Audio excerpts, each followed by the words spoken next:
Mr. Speaker, last week, President Biden delivered, hopefully, his final State of the Union address that included heavily selective statistics that painted a one-sided account of the state of our economy.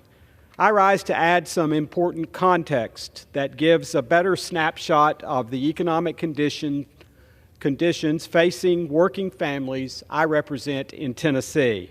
For starters, American families now spend an average of $1,000 more per month than 3 years ago just to get by. This means they're paying 20% more for necessities like food and rent, and nearly 30% more to power and heat their homes.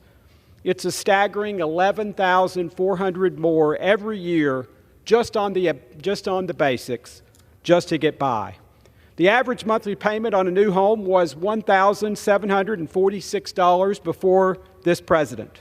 Now the average mortgage on a new home is $3,322 every month.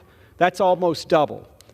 These rising mortgage payments are a direct result of higher interest rates, which are due to the reckless and runaway spending of this administration.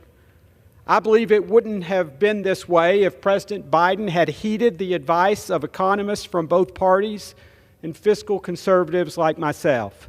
Had he not advocated for the disastrous spending bills which passed on a mostly partisan basis, the economy would not have overheated to the extent that it has. The $1.9 trillion stimulus package that the president proposed and passed early in his administration directly links to the soaring inflation that immediately followed, and it was to be expected. In fact, former Democratic Treasury Secretary Larry Summers predicted exactly this outcome. Making matters worse, this administration has hardly mentioned the ballooning national debt, which now approaches $34.5 trillion. In the first quarter of this fiscal year, the federal government spent $500 billion more than it collected. This is simply unsustainable. In his address last week, we also heard the president tout small business growth and low unemployment.